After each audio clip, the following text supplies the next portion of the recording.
Bueno, pues la sesión de hoy, primero va a hablar el profesor Donato Ndongo, que es un intelectual, bueno, ahora lo voy a presentar, y después Juan Aranzadi. Después van a tomar la palabra miembros de la asociación Kwanzaa y después abrimos un turno de preguntas y de intervenciones. Empiezo por Donato Ndongo, simplemente decir que Donato Ndongo es uno de los más prestigiosos intelectuales de Guinea Ecuatorial. Muy brevemente, fue una de las personas que se quedó, jóvenes, que se quedó exiliado, apátrida en la época de Macías, fregando platos y estas cosas, consiguió hacerse historiador y periodista. Y ya en los años 80 tuvo un papel de, bueno, ha escrito novelas, poesía, ensayo, en fin, es un intelectual prestigioso. Y tuvo de vivir muy de cerca el tema que nos va a hablar, que son las relaciones entre España y Guinea, y especialmente la cooperación. España le envió como director adjunto del Centro Cultural Hispano-Guineano. Luego fue director de la agencia EFE en la zona esta de África, hasta que tuvo que huir del país cuando le amenazó el presidente, y ya vive en el exilio aquí. Ha sido activista opositor a las dos dictaduras y, bueno, pues entonces sería el primero en intervenir.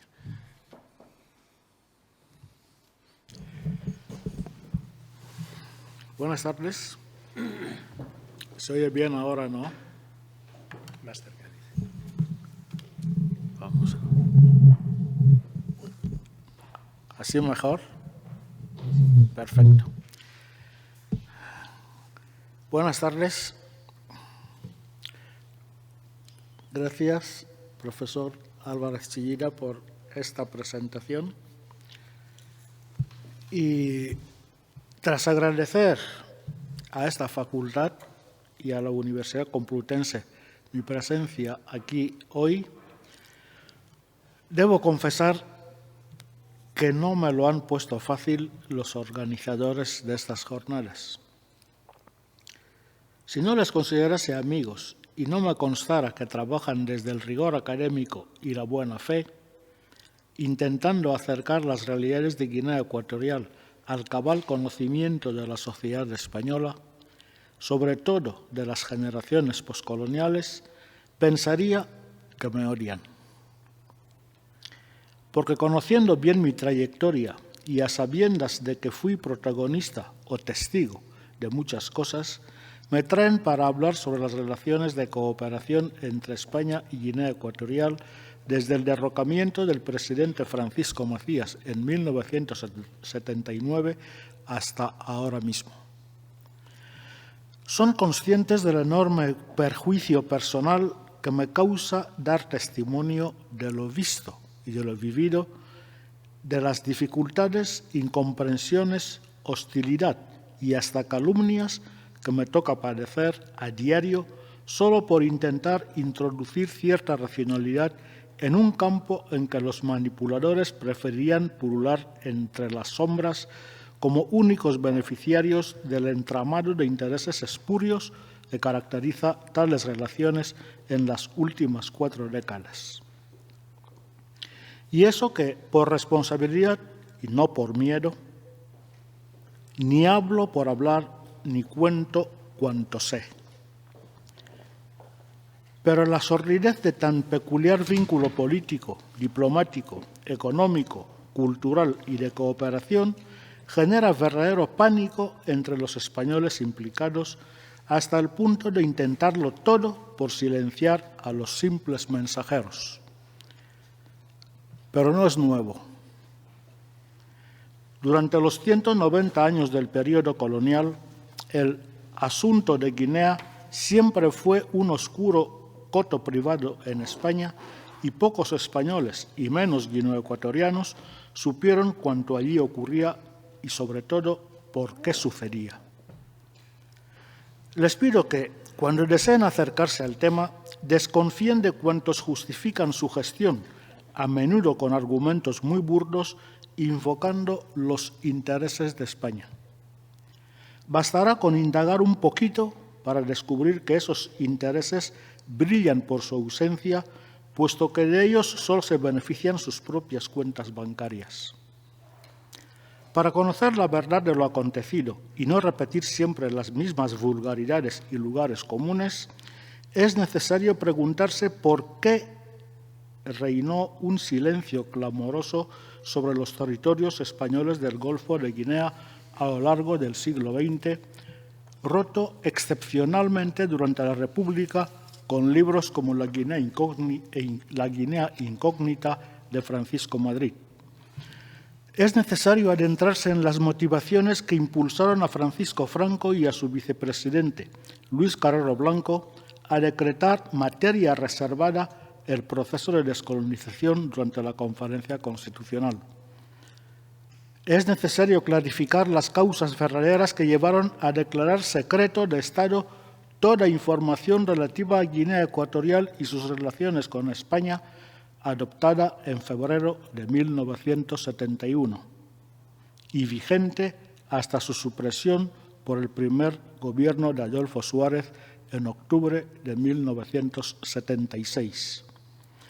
Y se necesita saber por qué apenas se informa desde entonces sobre cuanto acontece realmente en Guinea Ecuatorial, al margen de las noticias puntuales y fragmentarias imposibles de ocultar ante sucesos o situaciones escandalosas. En definitiva, pregunten por qué no existe una delegación de la agencia EFE en Malabo desde 1994, cuando, a punta de pistola, fui obligado a salir del país. Episodio silenciado por orden expresa del entonces director general de Política Exterior para África y Oriente Medio, Miguel Ángel Moratinos. Ustedes son españoles y yo no. Vivo aquí de favor, como exiliado. De ahí que les pida el esfuerzo de observar, preguntar, averiguar y no conformarse con la superficialidad de lo que les cuentan. Yo solo puedo dar alguna pista.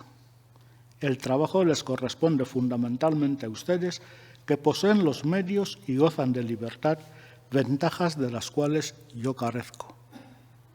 Aunque, en puridad, me exprese con la sinceridad que me otorga mi convicción de haber contribuido de forma relevante a consolidar las libertades en España.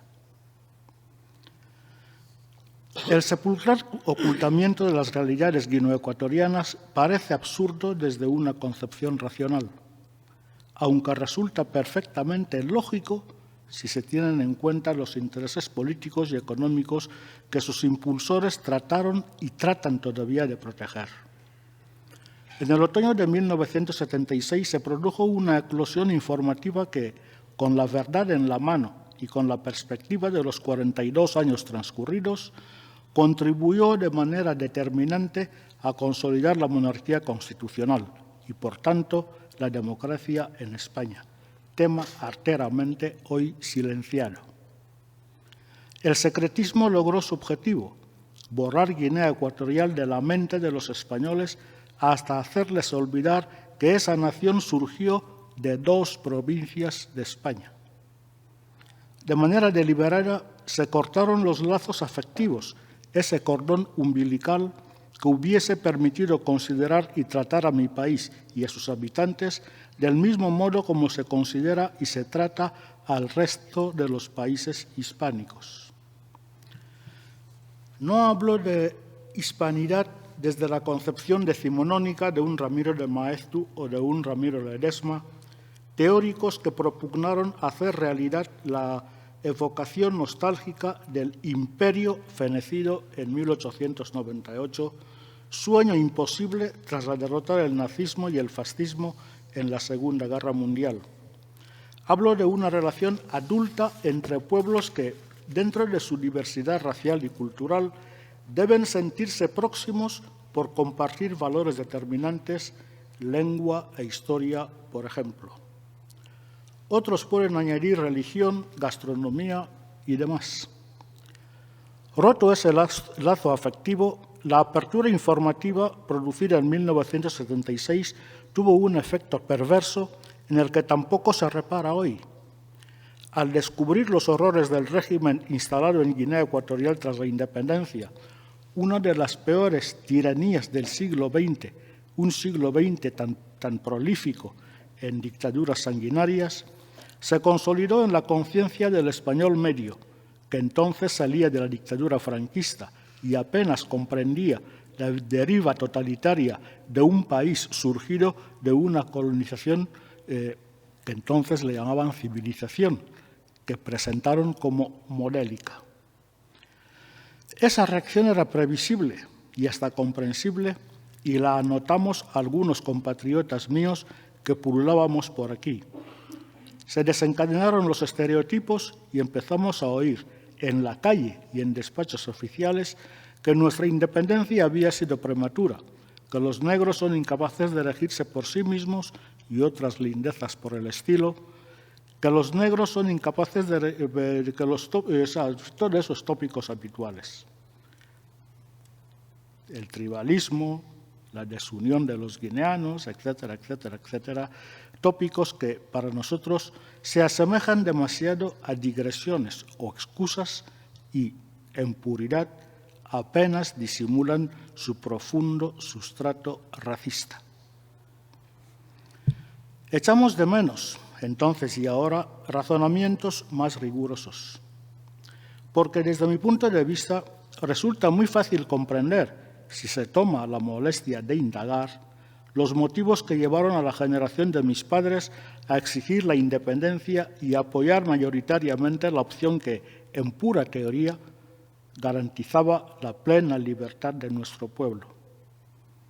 Cuestión diferente es qué hicieron los elegidos con esa confianza otorgada.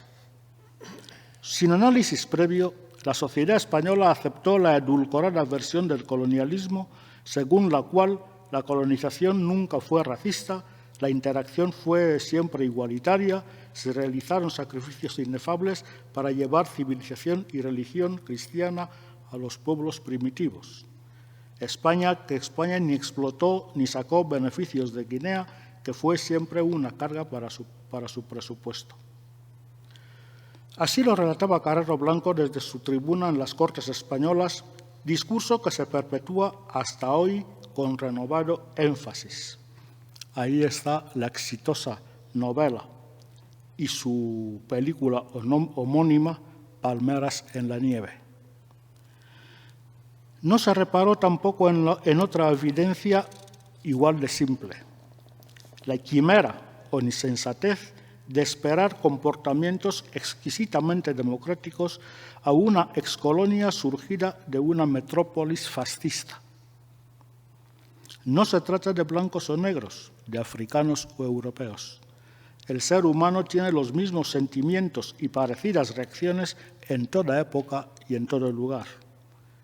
Si me permiten la comparación, y salvando todas las distancias que haya que salvar, la Revolución Soviética de 1917 resulta perfectamente comprensible cuando se adentra uno en la historia de Rusia. De la milenaria opresión autocrática zarista no emergió precisamente un régimen de libertades.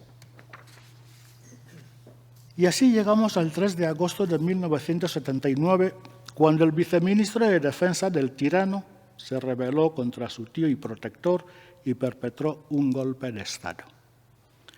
Teodoro Obiangema, el nuevo y actual presidente, fue presentado como un valeroso patriota, un salvador, un demócrata que abría una nueva etapa regeneradora que llevaría la libertad y el desarrollo a Guinea Ecuatorial, momento a partir del cual las relaciones con España recuperarían la normalidad truncada por la locura de Francisco Macías. Así, un pronunciamiento militar fue denominado golpe de libertad. Asonada, no digo organizada por España, pero lo evidente es que sí consultada y apoyada por el gobierno español desde el minuto -10. Esas evidencias existen. De ese montaje propagandístico, de esa construcción artificial que no se detuvo a examinar ni la trayectoria ni la personalidad del personaje encumbrado, surgió la etapa actual. Desde ese minuto menos 10, España dijo que se volcaba en ayuda de un país devastado sin razón alguna, ya que no hubo guerra ni catástrofe natural que justificase la terrible degradación económica, social y política en que se encontraba Guinea Ecuatorial en 1979. Fui allí a mediados de octubre y permanecí hasta el 12 de diciembre y puedo dar testimonio de ello. Pero en realidad solo se ayudó a consolidar una revuelta de palacio y encumbrar a su cabeza visible. Para mí, al igual que para la mayoría de mis compatriotas, lo peor no era la miseria, por más asquerosa que fuera. Lo más preocupante era la ausencia de todo sentimiento humanitario, la banalización de la vida humana, la grave postración moral. Y España no lo vio, pese a que fue planteado. Están en las hemerotecas mis artículos sobre ello. En el empeño de primar la asistencia técnica nació la cooperación bilateral. Es cierto que los viajes de los reyes don Juan Carlos y doña Sofía en 1979 y 1980 pusieron los cimientos para construir una nueva relación mutua, desaprovechados por una y otra partes. También es cierto que Obiang-Nguema esperaba de España una mayor implicación y ofreció su país como una provincia más, se dijo textualmente.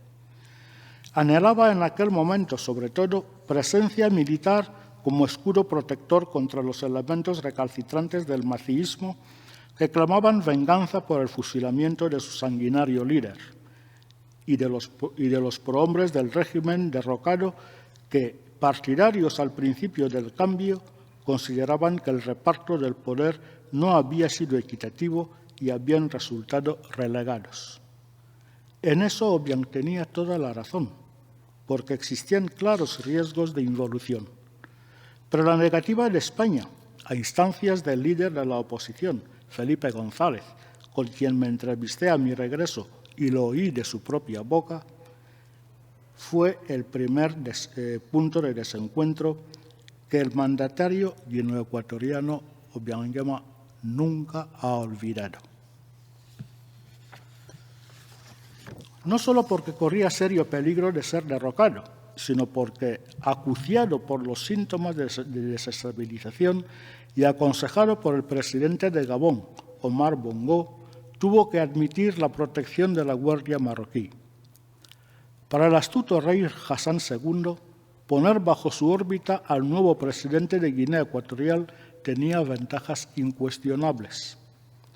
Único país hispanófono en África, era un nuevo y valiosísimo aliado para su anexión de Sáhara Occidental, tanto en la Organización para la Unidad Africana, OUA, como en la ONU, pues Macías se había alineado con Argelia en el sostenimiento del Frente Polisario.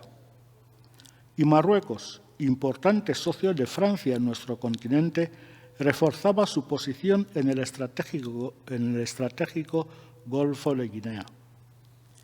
Lo vimos entonces y lo dijimos. Ese error de España, que además había negado todo socorro a los miles de refugiados guineoecuatorianos en Gabón y Camerún, afrancesados a su pesar, fue la punta de lanza de la actual penetración francesa en Guinea Ecuatorial, enclave al que nunca renunció París desde el Tratado de París de 1900. España priorizó en 1979 sus intereses internos. Me dijo Felipe González que España no podía meterse en operaciones neocolonialistas, en lugar de comprender la verdadera situación de Guinea Ecuatorial en aquel momento y tener una visión más amplia a medio y largo plazo. Recuerdo haber respondido al líder socialista, en presencia de Elena Flores y de Luis de Velasco, que no podía considerarse neocolonialismo secundar el llamamiento de los propios guineanos para impedir la involución. No logré convencerle. El resto es sabido. Hoy Guinea Ecuatorial tiene el francés como lengua cooficial, el franco cefa como moneda y está tan integrado en las estructuras de la francofonía dentro y fuera de África y se ha convertido en un país francófono más. Sin olvidar que, como el resto de los países de África Occidental y Central integrados en esas estructuras políticas, económicas y culturales, Guinea Ecuatorial está obligado a depositar el 50% de sus ingresos, todas sus divisas y todas sus reservas de oro en el Banco de Francia. Todo ello no va en detrimento de los intereses de España, como se demuestra con la lengua española, cada vez peor hablada y escrita en Guinea Ecuatorial. Si la cooperación fue caótica en sus albores por la urgencia, las circunstancias y la inexperiencia, no se comprende que, muchos años después, siguiera por los mismos derroteros de indefinición y descontrol. Algunos guineoecuatorianos señalamos una importante anomalía. Los estrechos colaboradores del tirano derrocado eran los nuevos dueños del poder en Malabo, agasajados por España hasta niveles ridículos, cuando no habían realizado ningún acto de contrición ni ningún gesto que sellase la reconciliación, una reconciliación que sosegara los ánimos e iniciase la construcción de la paz imprescindible para articular la convivencia y, por tanto, el desarrollo. Ninguno de ellos pidió perdón por los crímenes y vejaciones, por la década de miseria soportada por un pueblo paralizado por una crueldad que jamás pudo imaginar. Fusilado Macías, todas las culpas fueron suyas, mientras sus esbirros se pavoneaban por el país y por el mundo como supuestos héroes de lo que llaman gloriosa gesta liberadora. Era claro que el presidente depuesto no podía haber causado él solito tan espeluznante grado de horror y devastación, por lo cual se hacía necesario acometer con firmeza y determinación las acciones políticas que mitigaran el odio acumulado y condujeran a una efectiva reconciliación. Al plantear estos temas a España, España nos llamó desestabilizadores a quienes señalábamos estas fallas y nos creó mala fama aquí y en nuestro propio país. Dijeron que no éramos verdaderos patriotas por expresar nuestro recelo. Dijeron que nos animaban odios y afán de venganza. Dijeron que éramos ambiciosos ávidos de cargos.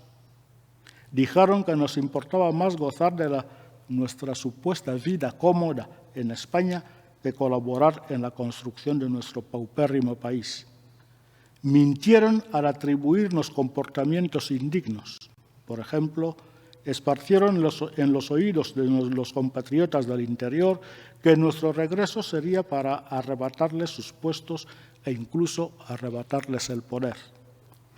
Y desde esa lógica perversa se obstaculizaron cuantas iniciativas presentamos al Gobierno de España desde el mismo momento en que se produjo el cambio para poder efectuar dicho retorno, pues, según pensábamos, y creo que sigue siendo un planteamiento más constructivo, más realista, podíamos contribuir de modo más efectivo al desarrollo económico y social como profesionales cualificados que conocíamos las lenguas autóctonas, las necesidades y la mentalidad de nuestros compatriotas y frenar con nuestra presencia las tentaciones involucionistas, favoreciendo así el desarrollo político y, como consecuencia, la definitiva estabilización de Guinea Ecuatorial.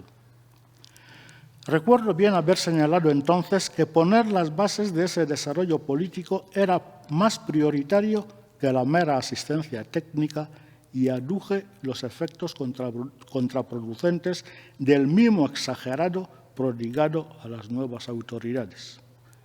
No me limité a escribir. Nuestras propuestas se presentaron al Ministerio de Asuntos Exteriores en agosto y septiembre de 1979 y todas fueron rechazadas. Es más, un eximio director general, Mariano Uriarte, nos llamó comunistas desestabilizadores antes de echarnos de su despacho, con aires muy poco diplomáticos, a la delegación de la que yo era portavoz.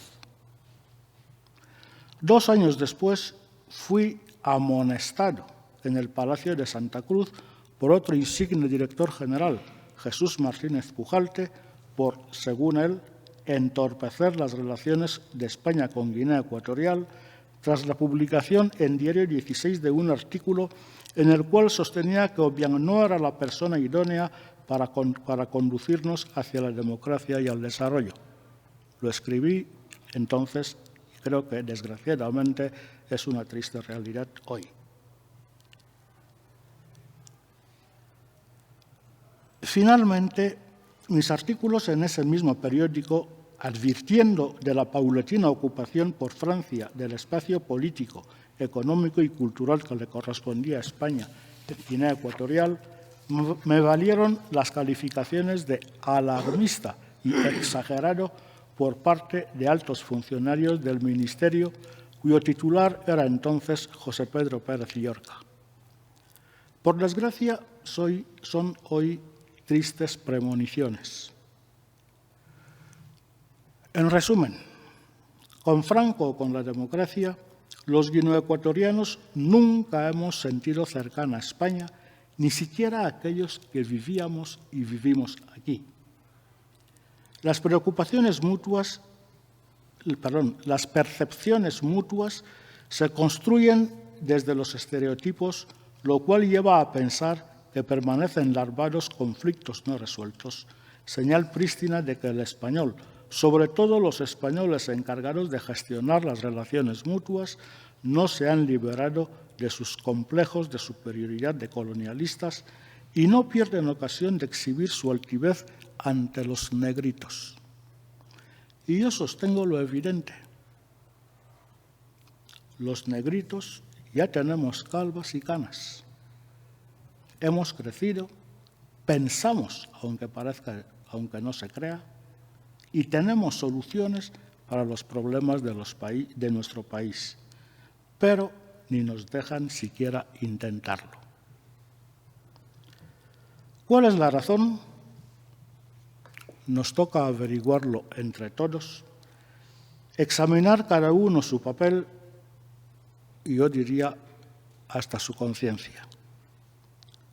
Del mismo modo, es claro que ni Macías ni su sucesor, ni gran parte de los altos cargos habidos en Malabo durante el medio siglo que ha transcurrido logran superar sus complejos de colonizados. Actúan siempre a la defensiva, desconfían de cualquier español, aunque se cuiden de no decírselo nunca a la cara. Por eso y por otros aciertos, algún profesor norteamericano, al escribir sobre mí, me ha llamado profeta. Pero no me halaga. Hubiese preferido equivocarme y que las cosas no fuesen como han sido y como son. Como no tengo ese don que me atribuyen, les confieso mi secreto. Como guineoecuatoriano que habla su lengua nativa, conozco las reacciones, palabras y gestos posteriores tras las grandilocuentes audiencias de Estado. Y como guineoecuatoriano exiliado en España durante la mayor parte de su vida, conozco, o me llegan los ecos al menos, de cuanto se dice y se escribe aquí sobre Guinea Ecuatorial y sobre África, sobre los africanos, sobre los negros y sobre mí mismo. Y ante todo, observo, indago y analizo. Los prejuicios impiden ver con claridad. Por eso reclamo el mismo esfuerzo de racionalización para transitar con algo menos de incertidumbre sobre cuanto acontece en ese coto privadísimo de una relación que seguirá siendo incomprensible si renunciamos a conocernos mutuamente. El presidente Obiang realizó su primera visita oficial en 1980. En aquella ocasión se firmó un solemne tratado de amistad y cooperación. Resumiéndolo mucho, podemos reducirlo a 4 puntos. Institucionalización de la cooperación, cuyas comisiones mixtas debían reunirse cada año alternativamente en ambas capitales. respaldo de la moneda local, el ecuelé, paso previo para consolidar el Banco de Guinea Ecuatorial e iniciar una política económica menos caprichosa y algo más rigurosa.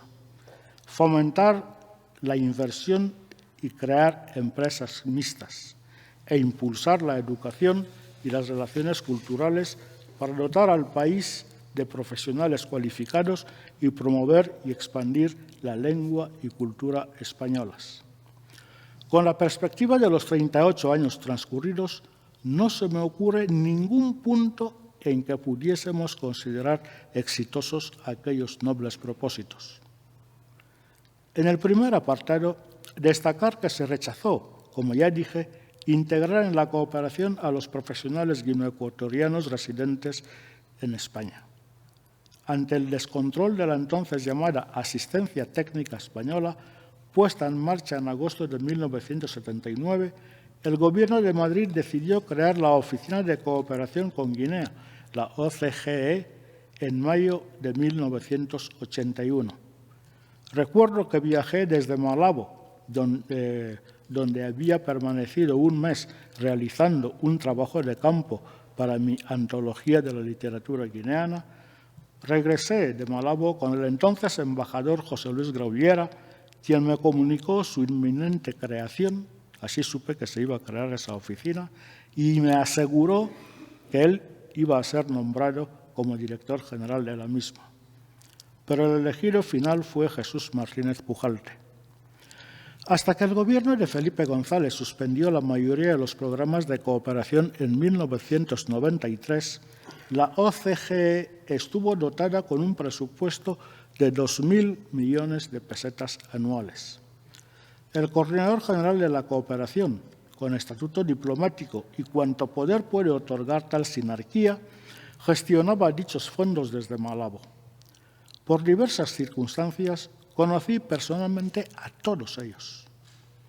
No puede extrañar que la gestión de tan ingentes fondos fuese un tema polémico que saltó del rumor a los medios de comunicación y después al Congreso de los Diputados, suscitando amplios debates de los que se desprendía un tufillo, o algo más que un tufillo, de la extensa corrupción.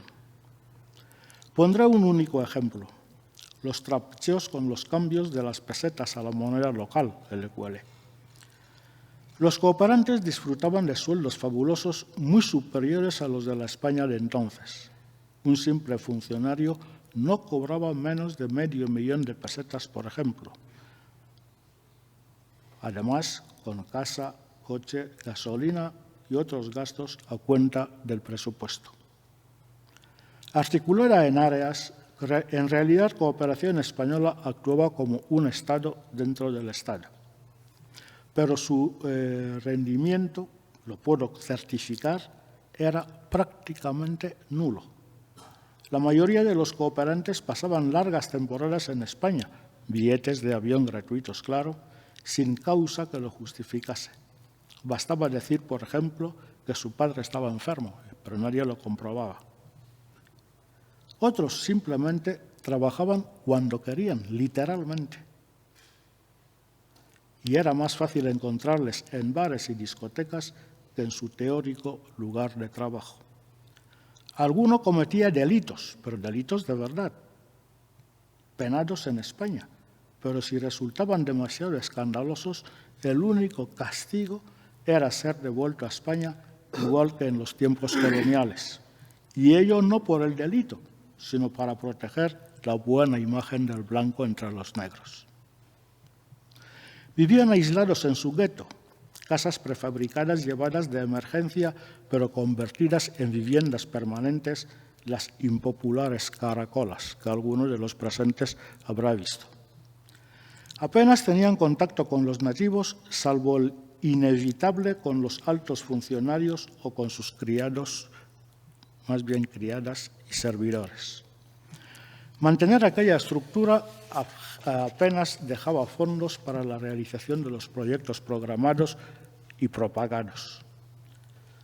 Y afirmo, sin lugar a dudas y con toda responsabilidad, que 13 años de cooperación y al menos 30.000 millones de pesetas gastados apenas tuvieron impacto en la población y, desde luego, no han dejado ninguna huella en el país. ¿Puede decirme alguien que exista alguna infraestructura o algún otro vestigio que permita suponer el destino de tal cantidad de dinero? Para no parecer exagerado, pueden exceptuarse las áreas de educación y sanidad y, en algún momento, las de cultura y medios de comunicación. Pero un análisis más pormenorizado revelaría que no se llevó a cabo cuanto figura en los papeles. En definitiva, cooperación benefició más a los propios cooperantes españoles que a la población a la que estaba destinada y en cuyo nombre se decía actuar. Las comisiones mixtas fueron, desde un principio, un foco de tensiones, algunos de cuyos episodios me tocó cubrir para el diario 16, testimonio al cual les remito.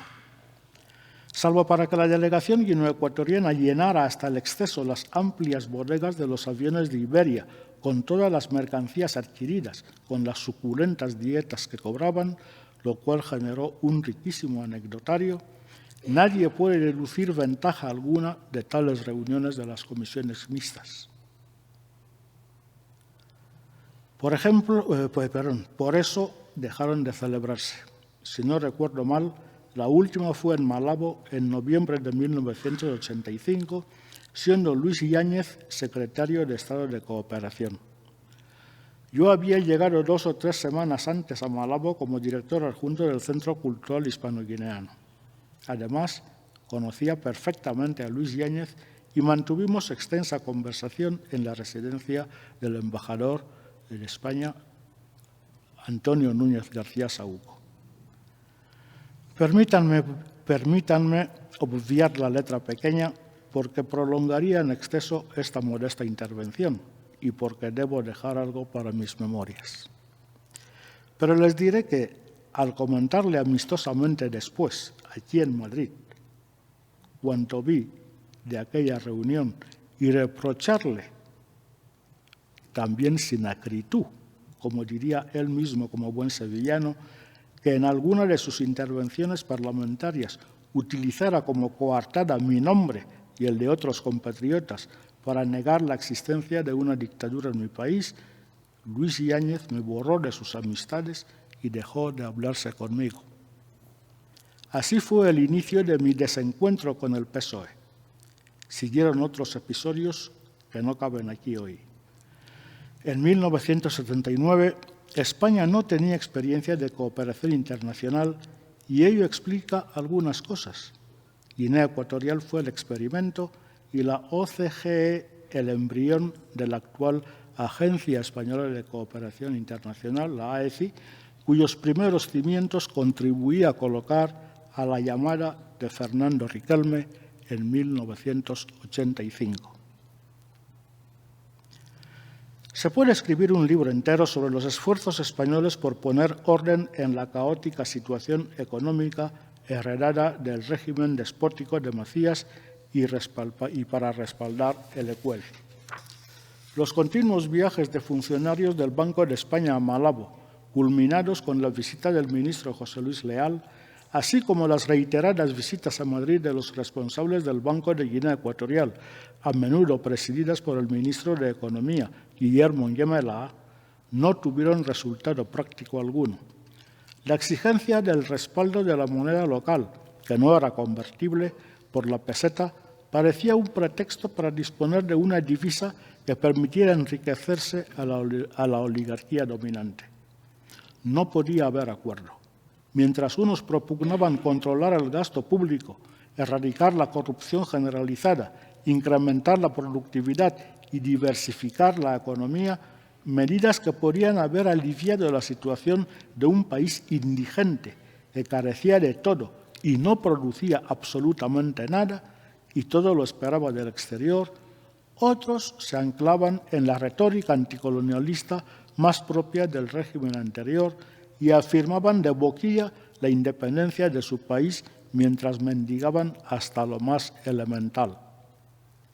Para abreviar, baste decir que las medidas propuestas por España para respaldar el Decuele, todas rechazadas, según digo, fueron las mismas condiciones impuestas por Francia para introducir a Guinea Ecuatorial en la entonces UDEAC, la Unión Aduanera y Monetaria del África Central, o ICEMAC, y, en definitiva, en la zona del Franco, que Obiang y los suyos aceptaron sin protesta alguna. Cierto que la altivez de algún funcionario español recordaba demasiado la prepotencia del blanco colonial, pero desde mi punto de vista eran situaciones anecdóticas que podían haberse resuelto con algo más de madurez por ambas partes. También es cierto que las empresas españolas que se instalaron eran hostigadas con continuas reclamaciones de mordidas y se produjeron lamentables sucesos llamativos de encarcelamientos arbitrarios, chantajes y hasta algún fallecido. Como igual de cierto es que muchos de aquellos supuestos inversores carecían de capital y demás medios para establecerse y solo iban a Guinea para pescar en aquel río revuelto, aprovechando los créditos blandos concedidos por el Ministerio de Comercio y los chanchullos del Guinextebán.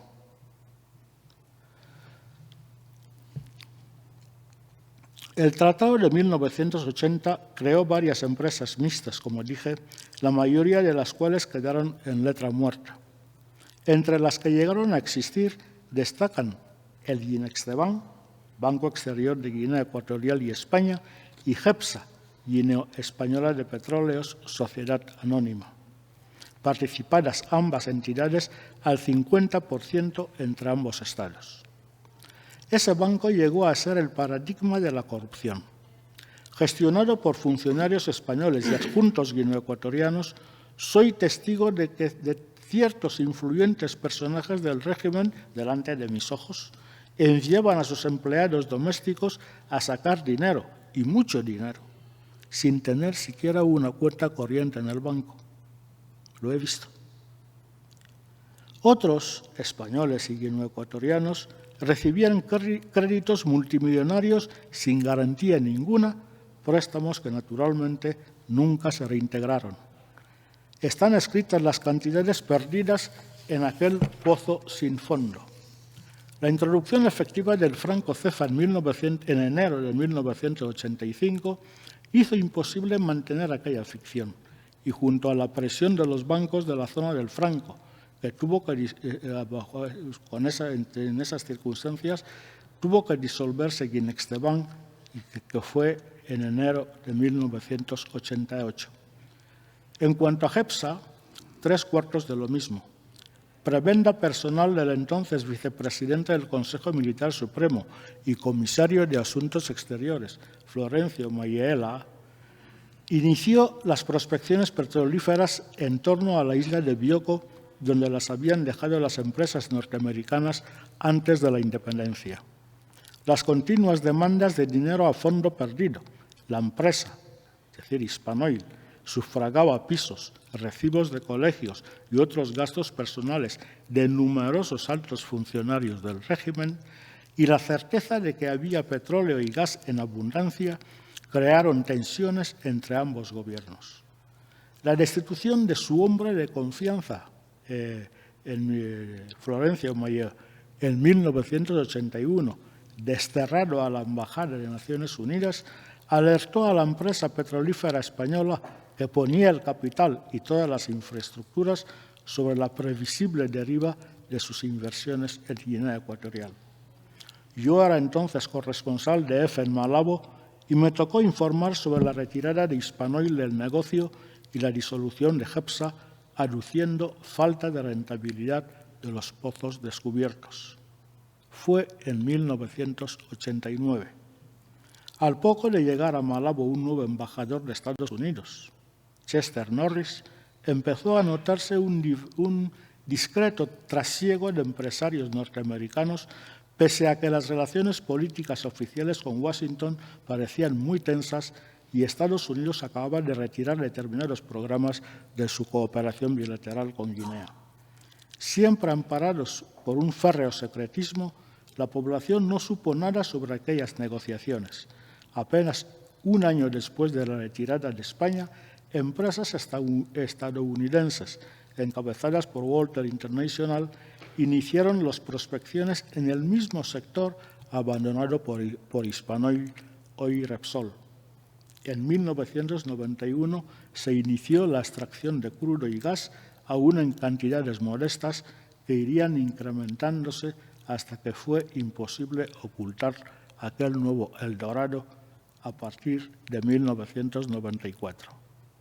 Lo demás, el resto, es sobradamente conocido.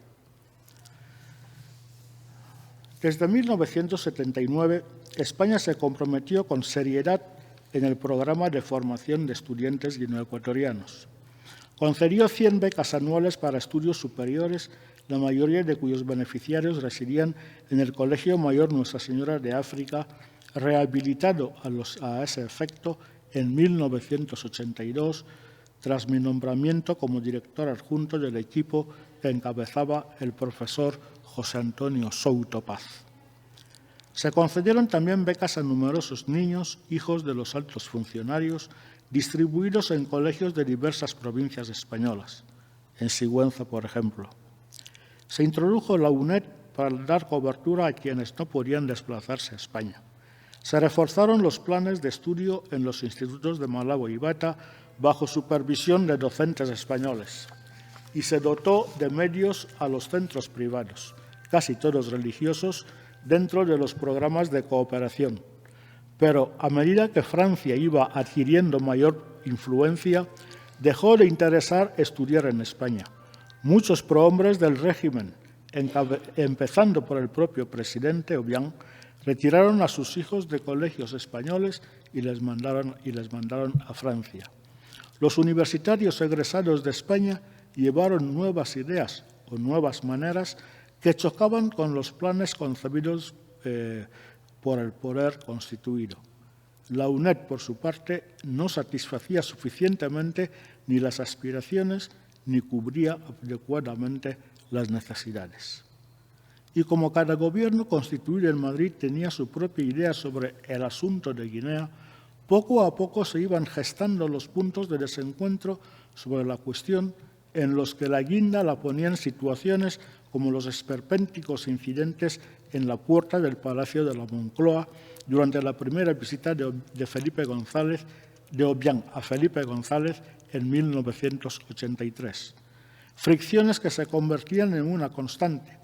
El vicepresidente, general Gutiérrez Mellado, fue humillado por Obiang en Malabo. Cuentan que el flemático presidente Leopoldo Calvo Sotelo estuvo a punto de regresar sin completar su programa durante su viaje oficial.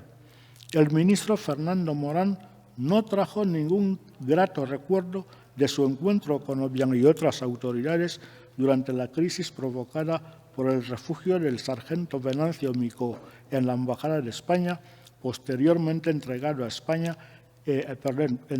a Guinea Ecuatorial en una claudicación vergonzante, jamás comprendida ni por el mismo protagonista de aquella aventura, me lo aseguró él mismo al ser excarcelado en 1993, ni por otros muchos guineoecuatorianos, y mucho más. De manera que los guineoecuatorianos que regresaban tras estudiar en España, lejos de ser empleados en puestos adecuados a su formación, eran sistemáticamente relegados si no eran de Mongomo o no hacían profesión de fe de adhesión inquebrantable. El caso paradigmático es el representado por Plácido Micó y la mayor parte de quienes luego fundarían CPDS. En el lado contrario está Ricardo Mangem Obama, quien llegó a ser primer ministro. Ambos fueron alumnos míos en el Colegio África. También podemos hablar de los numerosos militares y policías formados en España y después relegados a puestos subalternos, expulsados del ejército o simplemente confinados en sus aldeas. Ni quiero ni puedo extenderme sobre la cooperación cultural que descansaba sobre el Centro Cultural Hispano-Guineano de Malabo, del que fui director adjunto desde octubre de 1985 a marzo de 1994, cuando fui nombrado delegado de la Agencia EFE para África Central. Solo diré que, además de las dificultades propias de un trabajo como ese en un país como Guinea Ecuatorial, donde un apagón de luz podía durar 4 o 5 meses, tuve que lidiar al mismo tiempo contra las fuerzas oscurantistas del régimen, la hostilidad, calumnias incluidas de la Embajada de Francia y sus protegidos guineoecuatorianos y contra el recelo, rayano en malquerencia, de cierto sector de la propia cooperación española. Pero sobreviví y aquí sigo. Por cierto, el Centro Cultural Hispano-Guineano fue de los pocos lugares emblemáticos mostrados tanto a la Comisión Parlamentaria que en 1988 viajó para investigar la corrupción en la cooperación. Recuerdo la felicitación que me transmitió Iñaki Anasagasti, entre otros. También me tocó mostrar el centro al presidente Felipe González durante su visita en noviembre de 1991. Lo dije entonces en privado y lo repito hoy públicamente aquí. Aquel viaje solo sirvió para que Televisión Guinea Ecuatorial cerrase sus emisiones con el abrazo y demás gestos de complicidad desplegados por ambos mandatarios. Es otro de los motivos por los cuales el PSOE me borró de su lista de personas gratas. No me importa, si bien lo lamento. Nunca hice la pelota a nadie y siempre defendí la verdad. Y la verdad es que el viaje de Felipe González consolidó a Obiang en el poder en un momento clave, cuando acontecimientos externos e internos hacían vislumbrar una cierta esperanza de cambio, o al menos de apertura. En justicia, añadir que tras aquella visita, el propio González intentó articular algún mecanismo que propiciara un cambio, si no en las alturas, sí en la gestión. Y, en efecto, comisionó a Adolfo Suárez para asesorar a los guineoecuatorianos para que realizasen su transición hacia un régimen de libertades. Pero, de nuevo, España demostró su desconocimiento de la realidad de mi país. Por un lado, se ignoró deliberadamente que no había en Guinea Ecuatorial un rey deseoso o impulsado a democratizar su país, como sucedió en la España de 1975. En Guinea, Obiang era el rey y no albergaba ninguna intención ni de abandonar el poder ni de permitir que fuese socavado. Y lo demostró sin tapujos al prohibir a Suárez, quien lo había puesto donde está, recordémoslo, le prohibió regresar a Malabo para continuar sus gestiones en apoyo de los deseos de cambio del pueblo guineoecuatoriano. En segundo lugar, Moncloa y Exteriores pusieron en marcha la fórmula del café para todos y convocaron a Madrid a cualquiera que se dijera opositor y dijese haber formado un partido, aunque solo militasen en él sus esposas, porque la mayoría son polígamos, y algún primito. Nadie se preocupó de averiguar quién era quién y se colaron gente sin escrúpulos y espías del régimen. El triste resultado fueron espectáculos bochornosos, a todos acusándose y denigrándose mutuamente en una reedición del caos montado durante la conferencia constitucional. Otros, que nunca habían pinchado con una blanca, uso un término guineoecuatoriano, montaron orgías con meretrices en los mejores hoteles de la capital española, malgastando el dinero recién cobrado de los fondos reservados. Si parece lógico que se apuntara cualquiera al olor del dinero y ante el cambio que aparecía como posible, también hubiese sido lógico seleccionar. Medios no faltaban. Existe una antena del CSIC en Malabo y todos saben quiénes son, porque ellos no se ocultan. Esa imprevisión tiene y tuvo consecuencias gravísimas. Se esparció la leyenda de la poca seriedad de los guineanos y esa desconfianza nos afecta a todos cuando nunca es justo generalizar. Se comisionó a un diplomático, Joaquín Pérez Gómez, ya fallecido, para coordinar aquel mare magnum imposible y, como era previsible, fracasó en toda regla. Crearon a Soregue, acusada generalmente de solidarizarse con una sola opción, instrumentalizada por determinados partidos, y muchas más cosas. A destacar, voy terminando, dos impresiones que son algo más que conjeturas, a la vista de los hechos posteriores. En aquel momento, aunque nadie lo supiera, Obiang ya tenía cabal conocimiento de la existencia de la ingente riqueza petrolífera que los norteamericanos empezarían a explotar muy poco después. Y el director general de Política Exterior para África no era otro que Miguel Ángel Moratinos. Partiendo de estos datos, cada cual puede sacar las conclusiones de rigor. Como dije antes, cada nuevo gobierno elegido en Madrid trae su propia fórmula para arreglar lo de Guinea. Llenan de esperanza a quienes aún creen que la solución vendrá de España. Pero termina el mandato de cada cual, se van y todo sigue igual.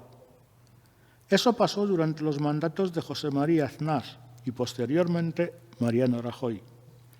Todos recordamos la campaña de Aznar en la primavera de 1996. Paseaba del brazo del sedicente líder de la oposición, Severo Moto, quien acababa de salir una vez más de la cárcel en Guinea Ecuatorial, aparentemente, digo aparentemente, insisto, aparentemente por motivos políticos. Sin calibrar la personalidad o el talante de mi paisano, se primaron supuestas afinidades ideológicas, haciendo de nuevo una lectura del tema guineoecuatoriano en clave española y no en clave guineoecuatoriana. Los gobiernos del Partido Popular contaron con asesores en puestos clave que parecían conocer bien el tema. Ramón Gil Casares, asesor de política internacional en Moncloa y después secretario de Estado de Asuntos Exteriores, los mismos puestos que ocuparía Ildefonso Castro con Rajoy. Ambos habían servido como diplomáticos en Guinea Ecuatorial, donde les conocí. El primer director general de África con Aznar fue el embajador Manuel Alabart, al que también conocí y traté mucho en Malabo, y otros. Pero desconozco las razones, y no tengo por qué hacer caso de ninguna habladuría, por las cuales sus jefes se pasaron al otro bando. Lo más que se consiguió con Aznar fue aquel diálogo crítico que dijo mantener con Obiang. Con Rajoy, creo que ni eso. Sin embargo, la etapa de José Luis Rodríguez Zapatero puede calificarse particularmente nefasta para la causa de la recuperación de las libertades en mi país. Todos recordarán el pleno apoyo, sin disimulo alguno, que le otorgaron no solo sus dos ministros de Asuntos Exteriores, Miguel Ángel Moratinos y Trinidad Jiménez, sino personajes insospechados como el exministro de Defensa y presidente del Congreso de los Diputados, José Bono, y a instancias suyas, organismos como la Comisión de Asuntos Exteriores del Parlamento.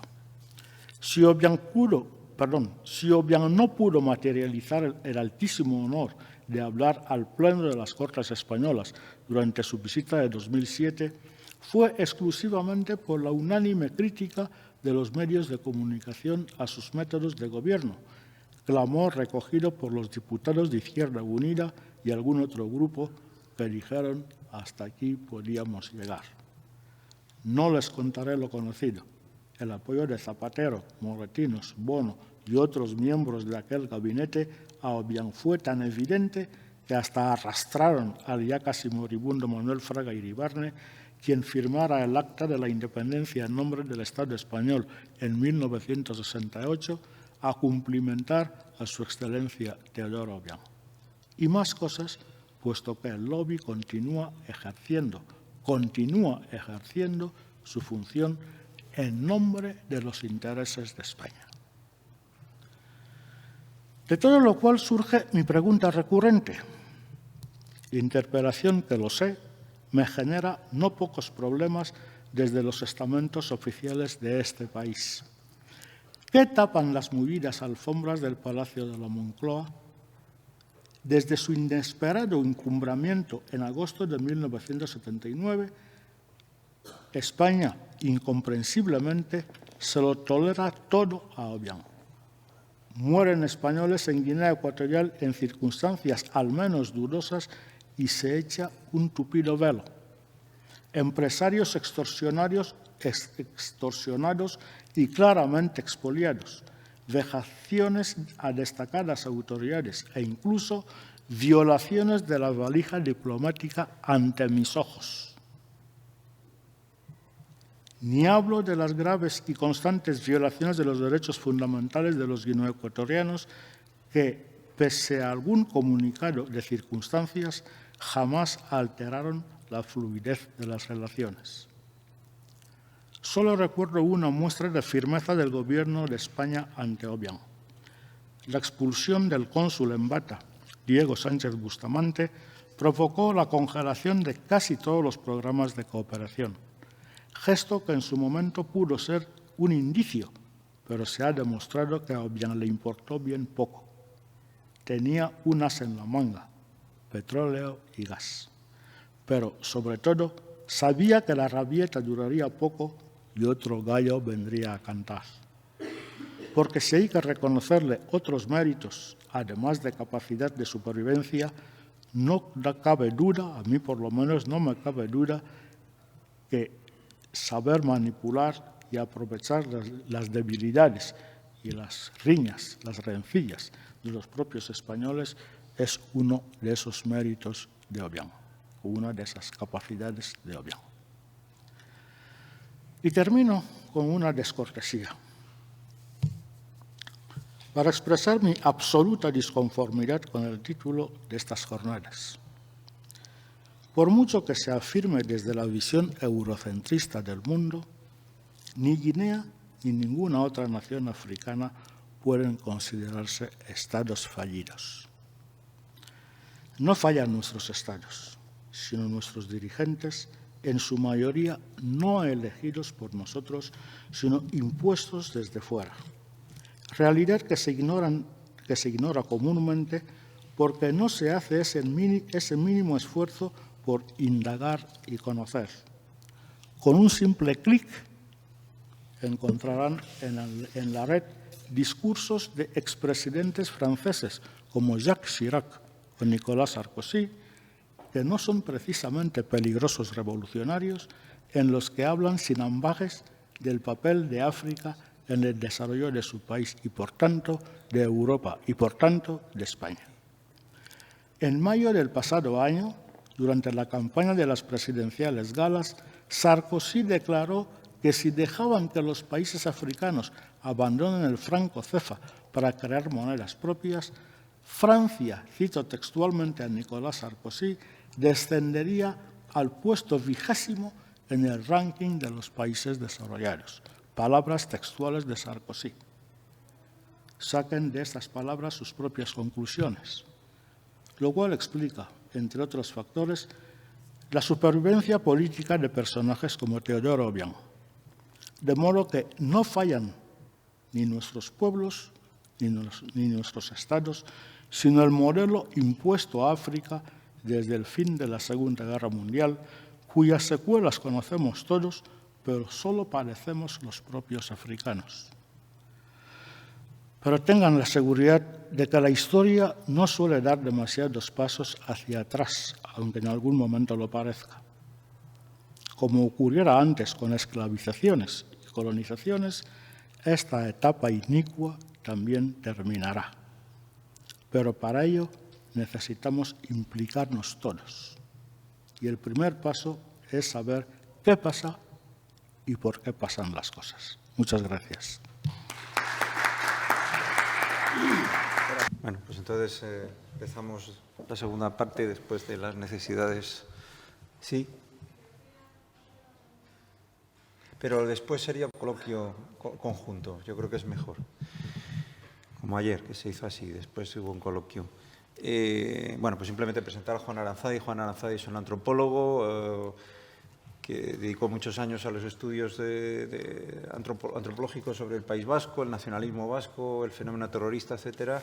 pero que desde el año 90, más o menos 89, empezó a viajar a Guinea y hacer trabajo de campo en Guinea y se ha convertido, simplemente decir que se ha convertido en por una parte, en una especie de revulsivo de la antropología de los pueblos de Guinea Ecuatorial, porque pone patas arriba muchas de las cosas que se habían dicho previamente o que se habían escrito desde hace mucho tiempo. Y, por otra parte, ha sido quizás el principal impulsor de los estudios sobre Guinea Ecuatorial en España a través de la fundación de un centro multidisciplinar que se llama Centro de Estudios Afrohispánicos, donde estamos, porque yo también estoy, pues historiadores, antropólogos, estudios culturales, en fin, estudios incluso biológicos, ecológicos, etcétera, etcétera, ¿no? Y bueno, ya sin más, pues le doy la palabra. Bien, aunque yo no he puesto el título de mi intervención, significado y huella del colonialismo en España, me parece que se me ha comunicado que de lo que se espera que hable es de las transformaciones que el colonialismo español introduce en las sociedades precoloniales de Guinea Ecuatorial y la herencia que el colonialismo español deja en el proceso de descolonización. Voy a hacerlo a partir de compartir y estar en desacuerdo con dos innovaciones recientes en la historiografía de los procesos coloniales y de descolonización en África.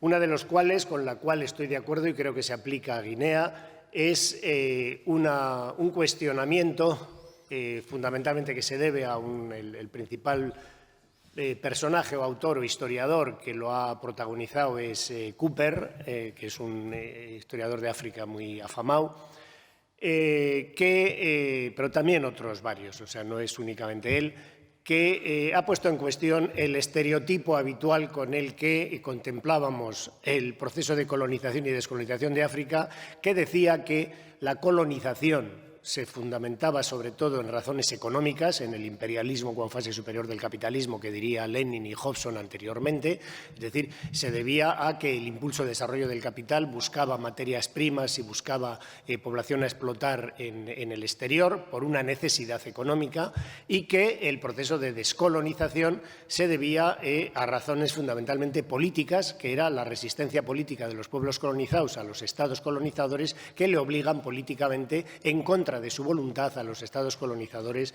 a emprender el proceso de descolonización.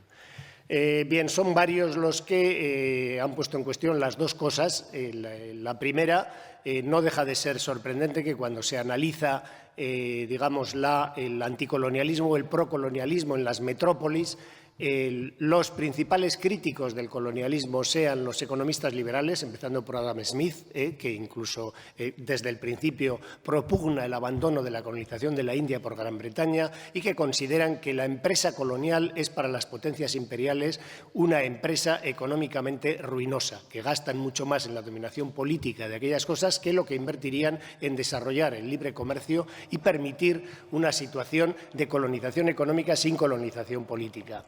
Y que el proceso de colonización, en concreto de África en el siglo XX, se debe mucho más a un proceso de emulación geopolítico. Una vez que una potencia se lanza a la dominación, las otras no pueden quedarse atrás por puras razones de equilibrio geopolítico y militar en el globo, pero no por razones económicas fundamentalmente.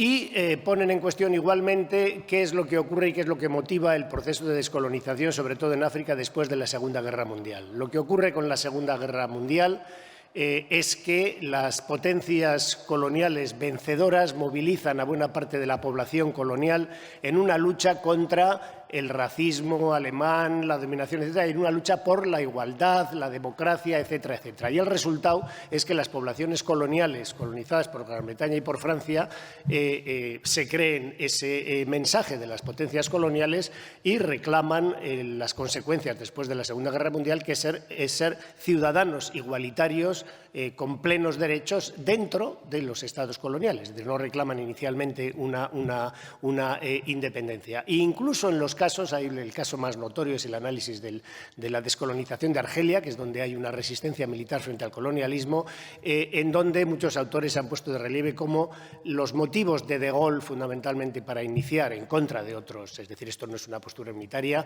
es el tomar cuenta en la conferencia de Clementín de que las resistencias que habría en la metrópoli y los gastos económicos que supondrían para las potencias imperialistas considerar ciudadanos iguales de pleno derecho a los coloniales no pueden ser soportadas por las poblaciones de la metrópoli. Y que, entonces, por lo que se inclinan es por desprenderse de las colonias y que sean las poblaciones a las que les conceden la independencia los que paguen las consecuencias de la crisis económica inevitable que habrá en esos países y que, en cualquier caso, a esas poblaciones, en virtud de concederles la independencia, se les cerrarán las fronteras de las metrópolis a donde pueden tener tendencia a emigrar. Me parece muy importante resaltar este aspecto porque si lo aplicamos a lo que ocurre hoy, quizá, y lo lanzo ya desde aquí porque me parece una cuestión importante a discutir, la cooperación al desarrollo por parte de las potencias, las expotencias coloniales actuales, de ayuda al desarrollo de los estados independientes de africanos, si no es esto, una especie de coartada moral progresista para no hacer lo que se demanda desde esas otras poblaciones, que es la apertura de las fronteras. Es decir, lo único que se quiere conseguir es lo que se quiso conseguir anteriormente con las independencias, que es que los colonizados no se consideren en condiciones de igualdad con la población de la metrópole y, sobre todo, que no vengan aquí a competir con los trabajadores de la metrópole. El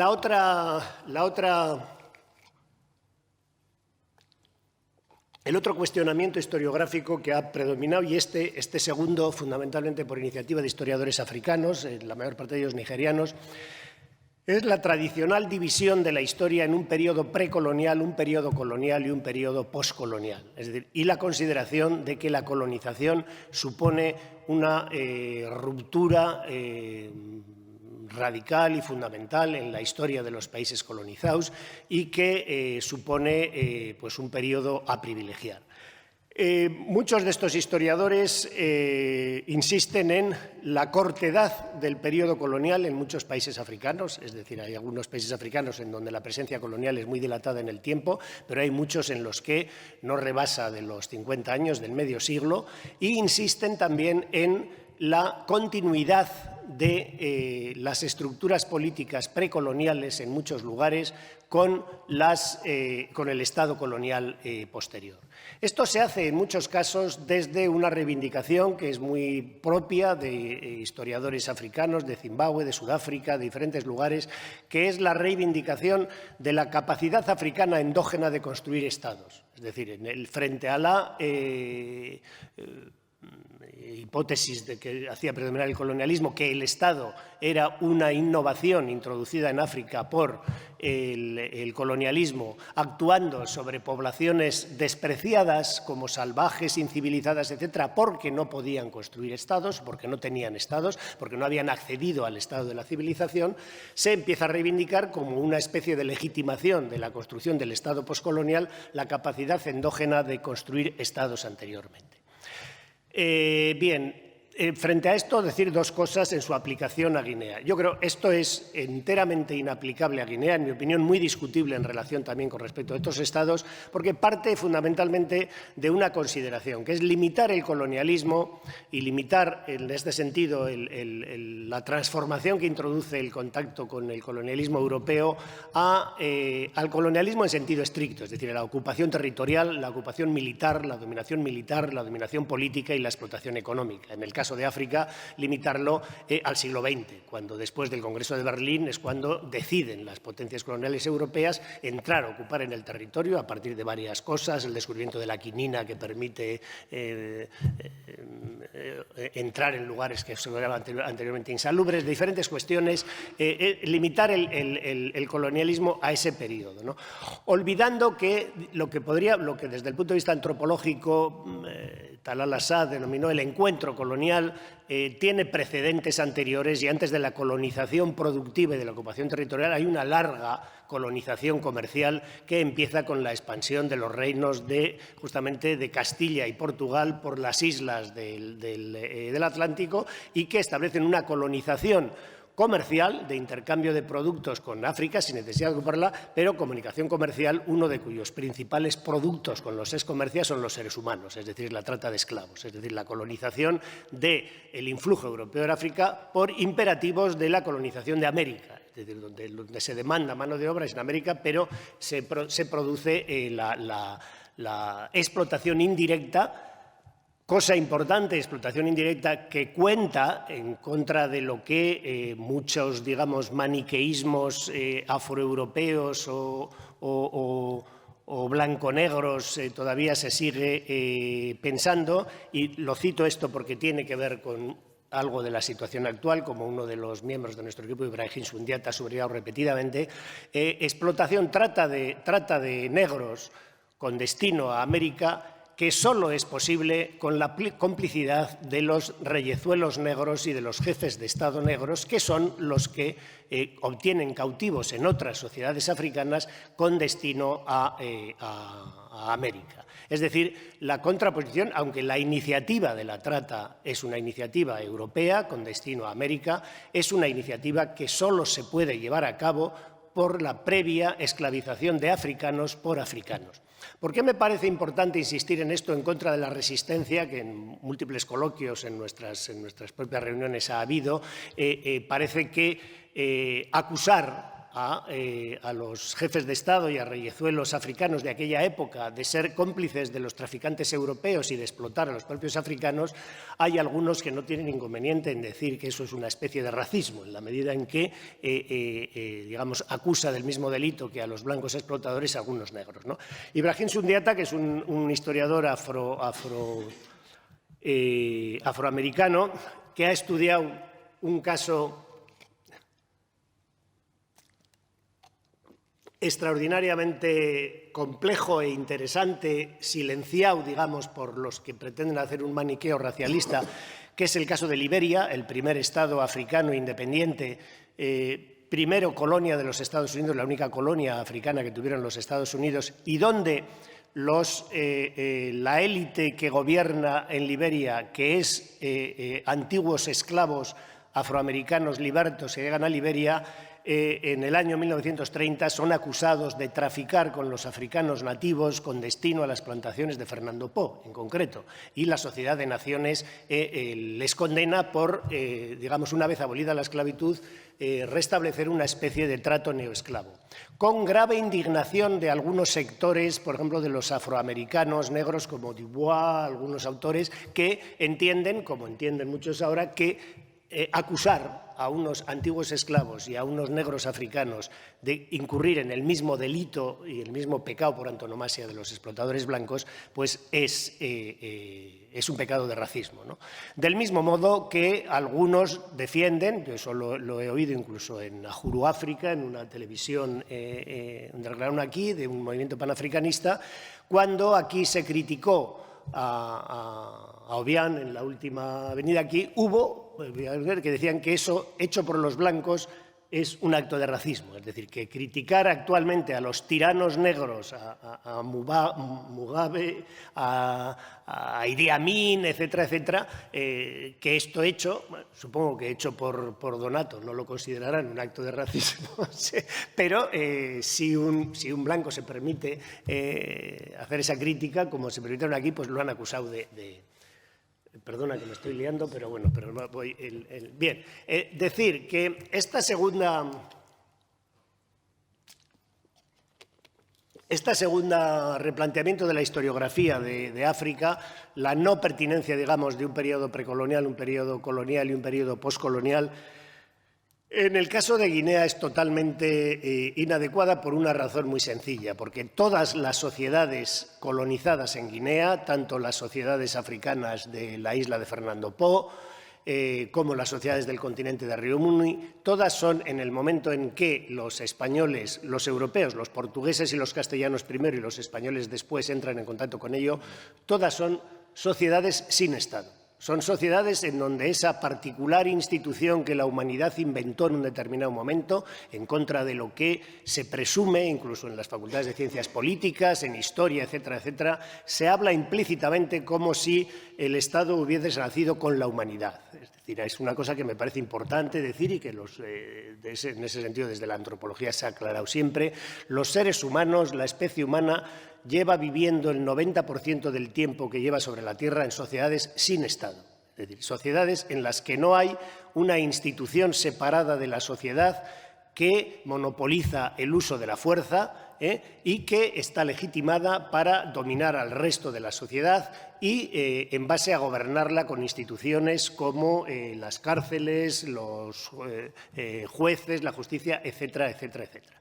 Bien, las sociedades, tanto las sociedades continentales como las sociedades de la isla, hay una cierta discusión sobre si lo que el reino legendario de Riabá, el reino de Moca en Bioko, en la isla de Bioko, era o no un Estado, era o no una poderosa jefatura. Yo creo que hay indicios sobraos para pensar que desde luego no era un Estado, no era un gobierno independiente que gozase del monopolio de la fuerza legítima para gobernar a una sociedad estratificada en la que había diferentes grupos sociales, uno de los cuales tenía el monopolio del acceso a los recursos y podía privarles al resto de la sociedad del acceso a esos recursos, que es la base social del Estado. Es decir, no hay Estado que no se base en una estratificación social y que no se base en una división en clases sociales, una de las cuales tiene unos privilegios que no tiene la otra y una de las cuales, digamos, obtiene su bienestar de la explotación de la otra, ¿no?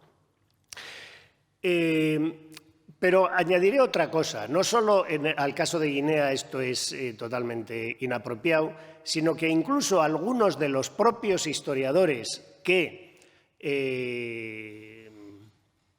reivindican la capacidad africana de construir estados endógenos, la capacidad de construcción endógena de estados, establecen una particularidad en el desarrollo político de esos estados africanos que me importa subrayar porque es importante para entender el tipo de Estado y el tipo de desarrollo social que se produce en sociedades africanas con Estado y que también se produce en sociedades africanas sin Estado, que es el tipo de relación de los gobiernos centralizados desde muy pronto, desde principios de siglo, los antropólogos que se dedicaron a África establecieron una distinción entre dos tipos de sociedades, sociedades con gobierno centralizado y sociedades sin gobierno centralizado. Las sociedades con gobierno centralizado son sociedades en las que el gobierno se ejerce sobre las gentes, pero no sobre el territorio, en la que no hay una delimitación territorial de las gentes a las cuales se domina. Y esto tiene mucho que ver, es decir, la ausencia de delimitación territorial de aquellas poblaciones sobre las que se ejerce el gobierno, tiene mucho que ver con el tipo de agricultura que se produce en África en comparación con el tipo de agricultura que se produce en Eurasia.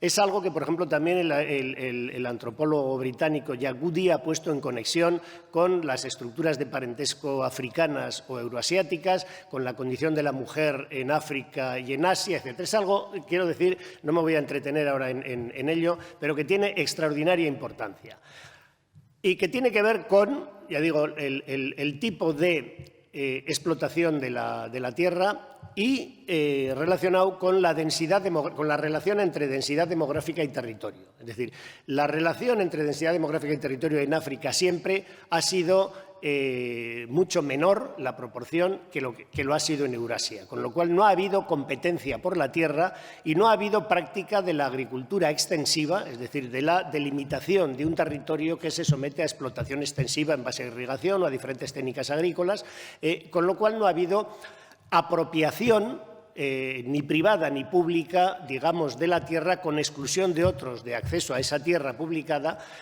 sino que ha sido un tipo de agricultura, la agricultura intensiva es esta, ha sido un tipo de agricultura extensiva, por lo general agricultura de tala y quema, es decir, en la que se establece, se deforesta una parte del bosque, se cultiva ahí, al cabo del tiempo, cuando eso empieza a no ser rentable, se abandona esa parcela, se deforesta otra parte del bosque y, en general, lo que se puede hacer, lo que ocurre es que hay disponibilidad amplia de tierra para desplazarse y seguir manteniendo una economía de subsistencia, una economía de satisfacción de las necesidades suficiente, sin necesidad de estar delimitado a un territorio.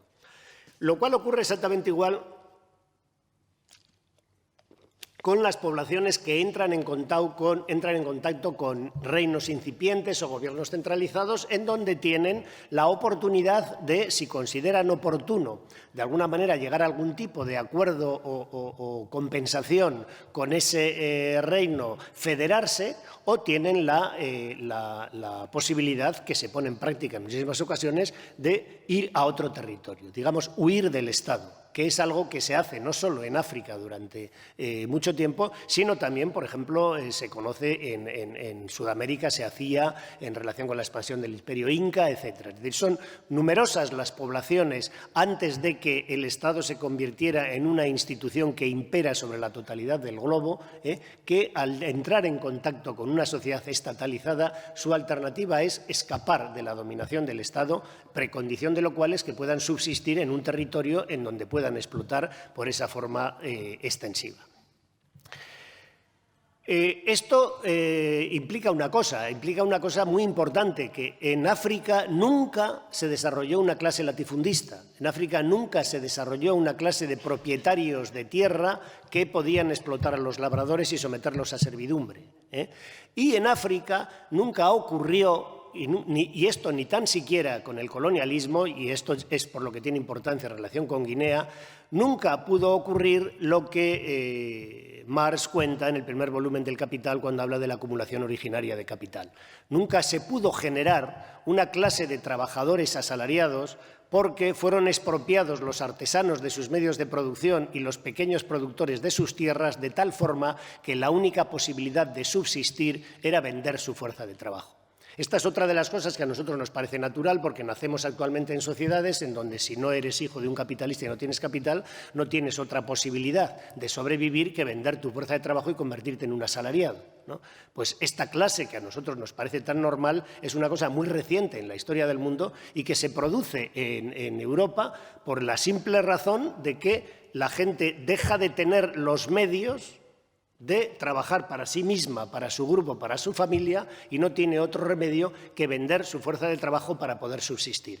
En el capítulo del Capital, donde Marx habla esto, tiene un excursus sobre lo que ocurre en aquel momento en América con los trabajadores que emigran a América y que esperan, los capitalistas de América, que se queden allí como trabajadores asalariados. Como en América existía la posibilidad de expansión hacia el oeste y de ocupación de tierras, normalmente lo que ocurre en cuanto un ser humano o un grupo humano tiene posibilidades de tierra, medios de producción, etcétera, para trabajar para sí mismo y no someterse al trabajo asalariado, huye del trabajo asalariado. Es decir, a nadie le gusta trabajar para otros y que parte del producto de su trabajo pase a formar parte del beneficio del otro, ¿no? Esto es importante, lo subrayo, porque lo que ocurre en toda el África occidental después de que se produce la abolición de la esclavitud es lo que ocurre con los bubis, con los fang, lo que ocurre en buena parte de Centroáfrica, es que la población africana dispone de tierras para poder trabajarla y para poder subsistir, dispone de medios de producción y no encuentra incentivos para emplearse en las plantaciones de cacao, en las minas, etcétera, etcétera. Tanto menos incentivos encuentra, cuanto que además no tiene excesivas necesidades y está acostumbrada a una vida cuyas necesidades básicas se satisfacen así, ¿no? ¿Qué quiere decir esto? Esto quiere decir que el desarrollo de las plantaciones de cacao, el desarrollo de las minas, el desarrollo de un conjunto de trabajos que por lo general no ha hecho nunca un ser humano por propia voluntad, esto es una cosa que me parece importante en relación, por ejemplo, a la esclavitud, ¿no? Es decir, que el trabajo en las explotaciones de algodón, en las explotaciones de azúcar, en las explotaciones de cacao, etcétera, no hay en ningún lugar del mundo ningún ser humano que, pudiendo hacer otra cosa, se dedique a ese tipo de tarea, ¿no? Y en lo que ocurre cuando empieza a desarrollarse las explotaciones de cacao en Guinea Ecuatorial, en Fernando Po, es que la población nativa, la población bubi, por una parte es demográficamente poco numerosa, y por otra parte se revela frente al trabajo forzado, como se revelan luego posteriormente los FAN en el continente, porque el único modo que tienen los patronos de estas explotaciones de obtener trabajo para las explotaciones de cacao es o bien el trabajo forzado, es decir, o bien la coacción, es decir, una especie de esclavitud en la que el tratante es el Estado, o bien las múltiples formas de engaño contractual, de llevarles con contratos falsos al lugar de origen en donde luego les hacen pagar el viaje y les mantienen durante 3 años, las múltiples formas de lo que Ibrahim Sundiata llamaba un neoesclavitud, y que, bueno, por aquí vuestro futuro profesor Enrique Martino ha estudiado muy pertinentemente en su tesis doctoral sobre los modos absolutamente fraudulentos, absolutamente coactivos, absolutamente opresivos de obtener trabajadores para las plantaciones de cacao.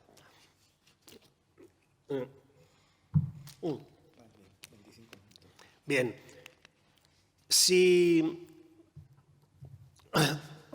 Otra cosa importante, en estas sociedades, decía, eran sociedades sin Estado, es decir, sociedades sin cárceles, sociedades sin procesos judiciales en donde los conflictos se resolvían por otros procedimientos, es decir, el antropólogo Bas Pritchard muy ilustrativamente ha calificado a estas sociedades segmentarias de anarquía ordenada, es decir, o sea, en contra de la presuposición de que la anarquía implica el desorden, ¿no?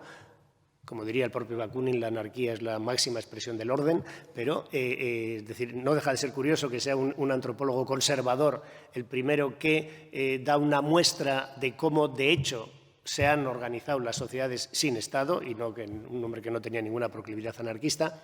En estas sociedades sin Estado, además, decía, son sociedades en las que tienen cultura sin escritura. ¿Cómo se reproduce una cultura sin escritura? Es decir, nosotros estamos acostumbrados a que desde los conocimientos a los valores se transmite a través de una cultura escrita. Y hemos heredado una valoración positiva de la escritura como un aumento en el incremento del saber, en el incremento de la inteligencia, la escritura como un instrumento de comunicación, como un inmenso progreso. Me permito también recordar algo que dice otro ilustre antropólogo, Lévi-Strauss, dice: la escritura fue un instrumento de dominación antes que un medio de comunicación.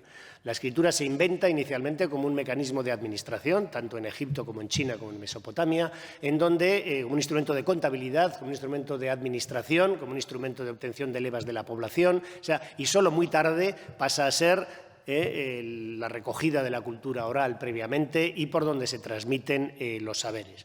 Sin escritura, ¿cómo se reproducen estas sociedades? Estas sociedades se producen por un mecanismo mítico-ritual, por un mecanismo oral, ¿no? Es decir, son los rituales de iniciación que los misioneros cuando llegan, en concreto a Guinea, van a considerar de bárbaros porque implican un tratamiento del cuerpo de los iniciados, porque en el caso, por ejemplo, de los Fang, implican una exhibición de cráneos que ellos entienden como signo de antropofagia, cuando esa exhibición de cráneos no es más que un instrumento mnemotécnico para narrar las genealogías de los antepasados cuyos cráneos se conservan, es decir, tienen una absoluta ceguera respecto a ese mecanismo de transmisión cultural y que se realiza, y esto es lo que me parece lo más importante, esa transmisión cultural que se realiza por los mecanismos míticos rituales, se realiza por el canto de la epopeya del Envet, por la enorme riqueza ritual que estas sociedades, todas ellas, tienen en su fase de desarrollo oral, se realiza en el seno de los grupos familiares, en el seno de los poblados, ¿no? Y se realiza sin que haya una casta especial de intelectuales, escolares, profesores, etcétera, etcétera, encargada de transmitir a esas personas fuera de los grupos familiares y fuera de la vida cotidiana y productiva los valores y los conocimientos de esa sociedad, ¿no? Es decir, se realiza por un procedimiento que es el antagónico de la escuela. Digo esto porque diré ahora, ¿qué es lo que introduce el colonialismo? El colonialismo español en las sociedades de Guinea Ecuatorial y el colonialismo en general en las sociedades sin Estado introduce el Estado, introduce el trabajo asalariado, introduce la economía de mercado, introduce la escritura, introduce el cristianismo, la Iglesia, y introduce la escuela. Me parece importante, lo digo porque normalmente no se considera, o sea, la introducción de la educación escolar y de la escuela por parte de una corporación profesional, que en el caso de Guinea son los curas, son los claretianos y la Iglesia, normalmente se considera como los aspectos benéficos del colonialismo. Es decir, o sea, hay mucha crítica a la explotación económica, mucha crítica a la opresión política, pero siempre se salva. Dice, yo, sin juzgar si a largo plazo son benéficos o maléficos, simplemente quiero deciros que lo que supuso, el coste que supuso y la resistencia que supuso en las poblaciones nativas la introducción de la escuela.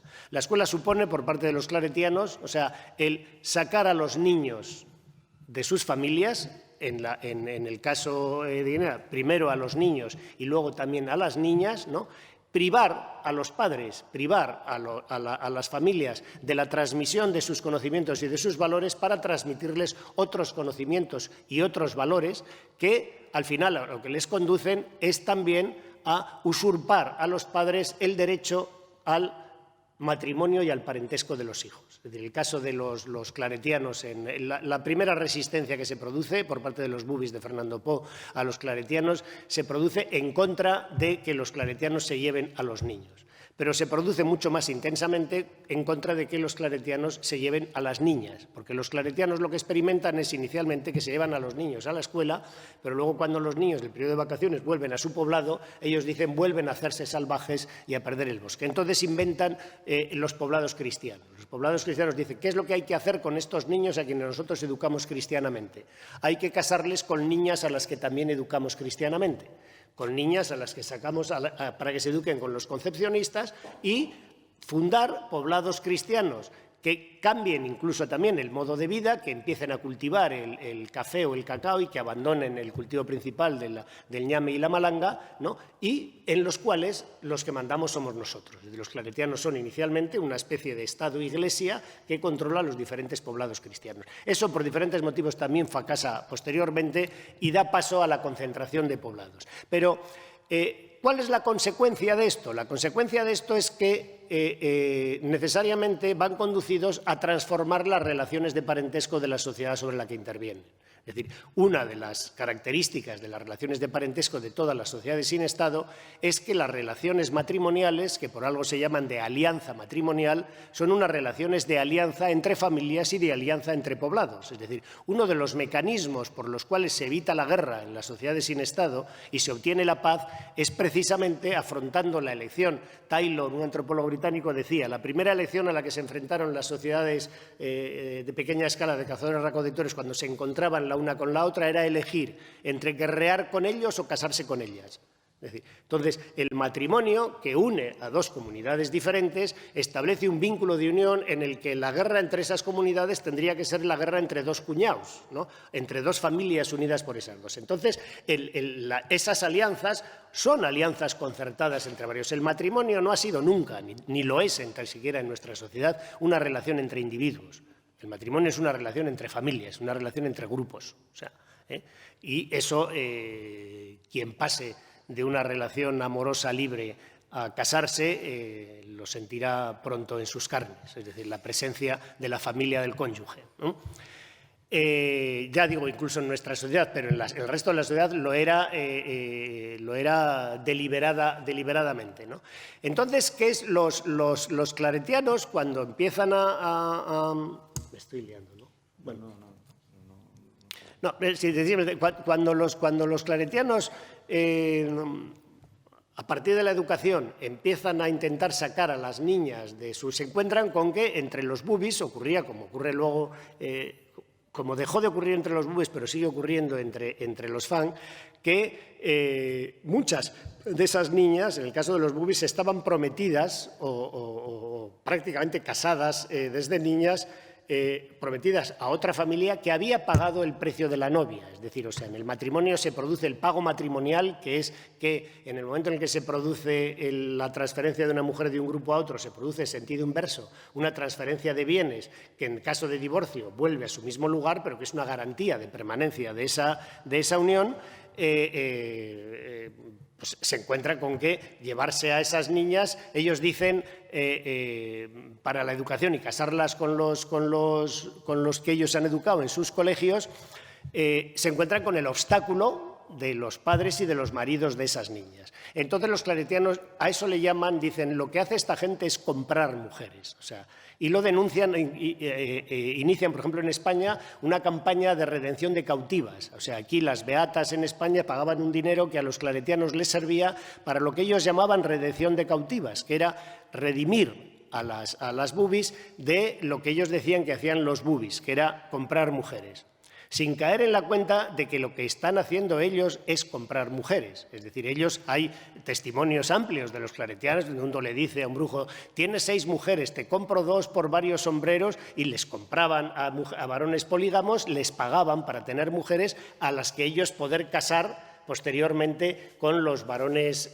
bubis que educaban allí, ¿no? Entonces, en contra de la supuesta compra de mujeres, los que practicaban la compra de mujeres eran los claretianos. Pero acabaron consiguiendo terminar con la poliginia entre los bubis y terminar con las relaciones de alianza entre los bubis.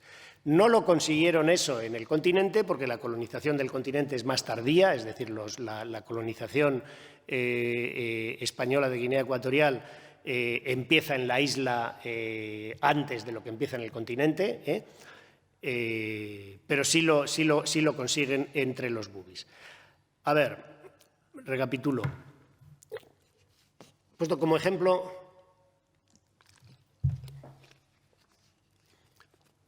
lo que hace el colonialismo, en síntesis, el colonialismo español transforma radicalmente las relaciones de parentesco de las sociedades nativas, transforma radicalmente la autonomía de los poblados, transforma radicalmente la gestión de los asuntos públicos sin necesidad de un Estado coactivo, es decir, nombra jefes, lo que llaman jefes tradicionales, tanto en la isla como en el continente, son jefes nombrados por las autoridades coloniales a través de las cuales quieren ellos ejercer su dominio, provoca una sedentarización de la población que permite el dominio de esa población. ¿Y con qué objetivo todo esto? Usurpa, digamos, la educación y la transmisión de la cultura por mecanismos míticos rituales, acusándolos de todo tipo de infamias, es decir, los claretianos dirán, como dirán los coloniales, entonces, que los ritos que practican los fans son ritos de antropofagia, que son ritos bestiales en donde se tortura a los niños, etcétera, etcétera. Todos los mecanismos de transmisión de la cultura son completamente satanizados y elogiados el mecanismo que ellos utilizan, pese a que también la disciplina física sea muy utilizada en las escuelas claretianas, y buscan un objetivo muy claro, que es convertir a aquellos a quienes ellos dicen haber encontrado en un estado de salvajismo, convertirlos en buenos cristianos, súbditos obedientes del Estado colonial y, sobre todo, trabajadores productivos de las nuevas explotaciones que ellos introducen, ¿no?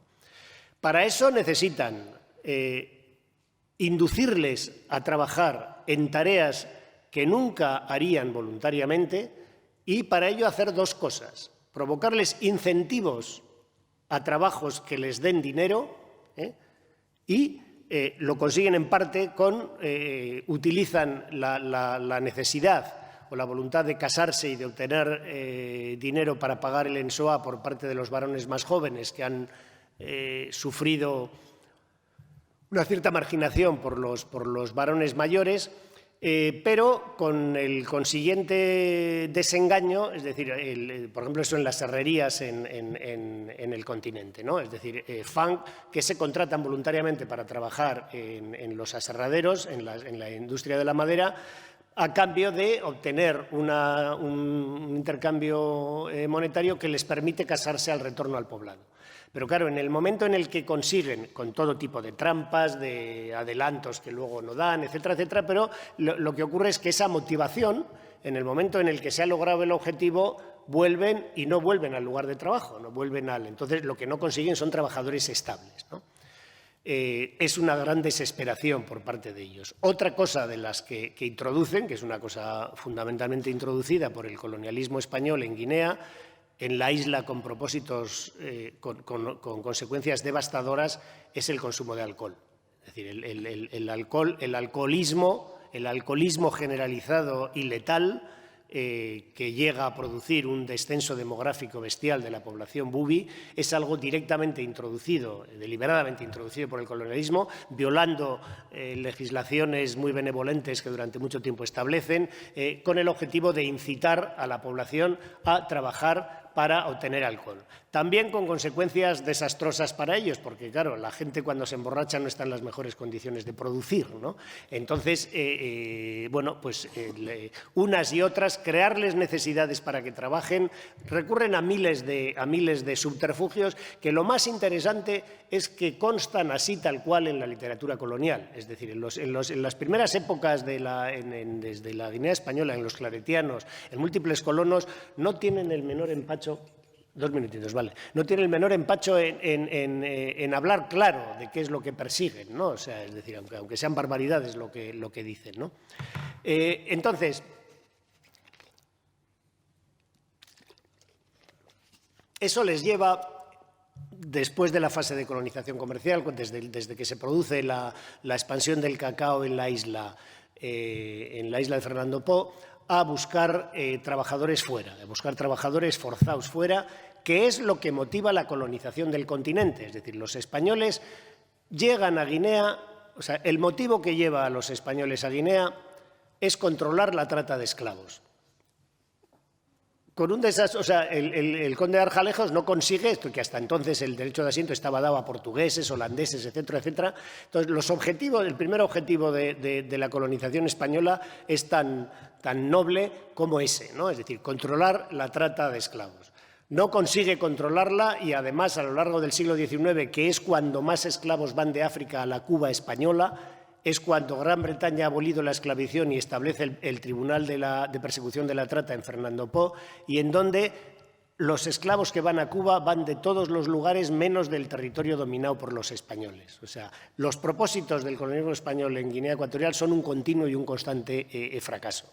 Pero cuando no consiguen trabajadores en la isla de Bioko, los buscan en Liberia, los buscan en Nigeria y los buscan en el continente. Y lo que lleva a los españoles a la colonización del continente de Río Muni es la búsqueda de resolver el problema de los braceros, que es el problema permanente en Guinea, el problema de los braceros en el continente. Lo cual genera una cosa que es importante para la posteridad, que es la colonización y la aculturación de los Fang del continente es mucho más tardía e incompleta que la de los bubis y que la de los endowés en la costa. Es decir, el grupo étnico que más se resiste a la colonización, que conserva más elementos culturales y el único que genera movimientos de revitalización cultural dentro de Guinea Ecuatorial son los Fang. Entonces, esto tiene su importancia posterior. Pero lo que tiene importancia, sobre todo, y ya termino en esto, en el legado del colonialismo español a la situación poscolonial, es que a lo largo del siglo XX lo que se produce en Guinea Ecuatorial es una dominación colonial cuya base económica es la explotación del cacao, en menor medida del café y la madera en el continente, en la que el capital es español, con una pequeña parte de capital fernandino, de nativo, y los trabajadores no son nativos en su inmensa mayoría. Los trabajadores son obtenidos fundamentalmente de Nigeria a partir de una determinada época, de tal forma que en la isla de Bioko, en el año 68, cuando se da la independencia, los trabajadores nigerianos representan 2/3 de la población de Bioko. Entonces, la independencia y la población nativa cuya promoción, por ejemplo, escolar de las élites nativas es muy tardía, porque el gobierno español durante mucho tiempo pensó que Guinea Ecuatorial iba a ser española eternamente y que nunca iba a descolonizarse, se produce una promoción muy escasa de nativos cuya única raíz económica es una pequeña propiedad de café. O sea, hay pequeños propietarios de café, pero que dependen para la comercialización de ese café de los españoles. Es decir, que ocupan un lugar marginal dentro de la infraestructura económica de Guinea y cuya única fuente de poder social y de riquezas es su incorporación al Estado colonial a partir de la provincialización y de la autonomía. Entonces, esto genera una paradójica situación, que la independencia se concede a un país cuya base económica, el capital y los trabajadores, está en manos de extranjeros, y cuya única fuente de poder dentro de los nativos es el acceso al Estado. Esto explica dos cosas. Esto explica el que en el momento en que el Estado guineano se tomó medio en serio, independientemente de las fechorías que hiciera, hay que reconocer que Macías se tomó en serio el que era un Estado independiente, y entonces entró en conflicto con los españoles. Los españoles se fueron, y luego entró en conflicto. Era el momento de la guerra de Biafra, un momento muy conflictivo con Nigeria. También se fueron los trabajadores nigerianos. Tenemos un Estado sin infraestructura económica, tenemos un Estado en la ruina económica. Y tenemos un Estado en el que los grupos políticos que compiten por el Estado no son representantes de grupos económicos que tienen un poder económico independiente, no son representantes de terratenientes, no son representantes de una burguesía industrial que tenga bases ahí, sino su única base de poder es el Estado. ¿Qué quiere decir eso? Eso quiere decir que la lucha por el poder del Estado es a muerte. Eso quiere decir que pues el conflicto entre Macías, Bonifacio Ondó, Anacleto Ndongo, Atanasio, es una lucha en la que el que se queda fuera del poder se queda sin nada.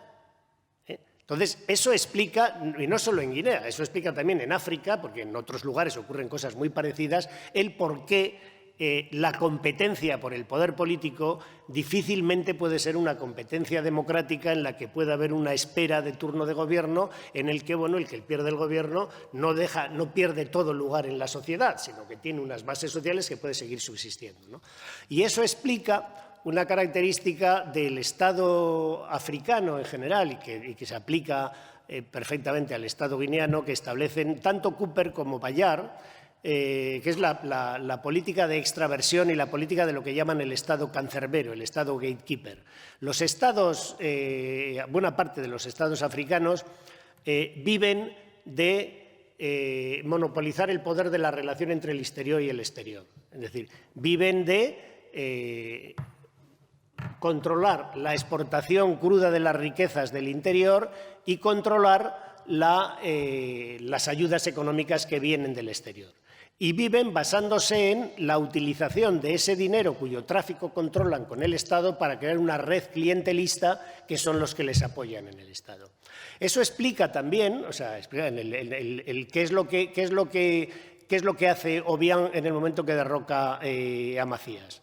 Conservar tal cual el aparato represivo del Estado, la esencia del Estado, y dirigirse otra vez a España para que practique una especie de neocolonialismo, cederle, digamos, la administración del Estado, que es lo que hace, cederle la sanidad, la cultura, etcétera, reservándose el control de ¿qué? El control de la ayuda económica. El control de la ayuda económica y convirtiendo el Estado en un Estado, bueno, las delegaciones en América, etcétera, etcétera, en un Estado que vive del narcotráfico, pero que vive del narcotráfico oficial. Es decir, es como si Escobar hubiera ganado la presidencia de Colombia, te quiero decir. O sea, pues bueno, durante un tiempo el Estado de Guinea vive de eso, de ser un Estado mafioso en el que controla todo el flujo de cualquier mercancía que pueda establecer ahí. Y en el momento en que se descubre el petróleo, pues obviamente de ser el que canaliza ese flujo con las compañías petrolíferas americanas, aun a costa de que los contratos sean unos contratos absolutamente fraudulentos desde cualquier punto de vista. Fraudulentos, digo, a favor de las compañías americanas, ¿no? Es decir, las compañías americanas pagan, perdón, una mierda al Estado guineano en comparación con lo que tendrían que pagar en condiciones de contratación correcta. Pero la totalidad de ese dinero se lo queda la mafia enguemista, se lo queda Obiang y el Estado. Que, y termino con esto, mucha gente se pregunta, y es una especie de pregunta retórica, ¿cómo es posible que con la cantidad, desde que han descubierto o trafican con el petróleo, con la cantidad de dinero que le entra a Obiang, cómo es posible que no haya hecho un plan de desarrollo sostenible, de fomentar el desarrollo de la agricultura, de fomentar el desarrollo de la industria, etcétera, etcétera, de fomentar, por ejemplo, tener una universidad que merezca la pena?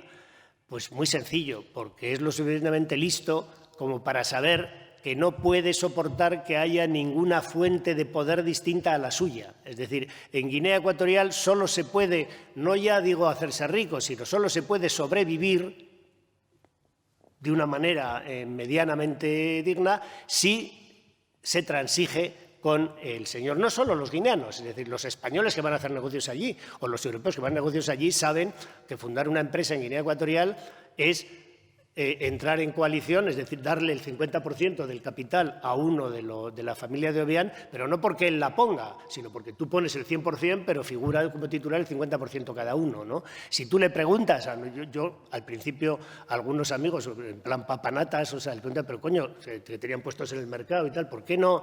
En el mercado de Bata, por ejemplo, siguen viniendo hasta las atangas de Camerún, es decir, los guineanos no se dedican a cultivar allí la tierra para venderla en el mercado. Yo le preguntaba a un amigo, pero coño, pues si tienes tierras ahí, ¿por qué no? Digo, pues es muy sencillo, porque en el momento en el que me empiece a ir bien un negocio, me lo quitan.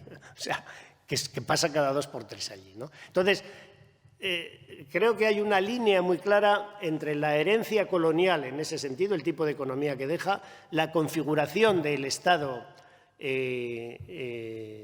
guineano en la independencia y la política absolutamente de monopolio de la riqueza y represiva de Obiang hasta ahora. Y, enlazando con lo que ha dicho Donato antes, bueno, pues con la absoluta complicidad no solo del gobierno español, sino del gobierno español, del gobierno francés y del gobierno americano, todos los cuales encubren con programas de cooperación, de ayuda, etcétera, etcétera, la voluntad de hacer negocios, favorecer la presencia española allí, hacer negocios, favorecer la presencia de empresarios, pese a que periódicamente se vean obligados a colgar notas, incluso de la embajada, sobre la ausencia de seguridad jurídica de los empresarios españoles que van allí, ¿no? A muchos de los cuales han acabado algunos hasta muertos. O sea que, ¿no? Pero, pues, bien.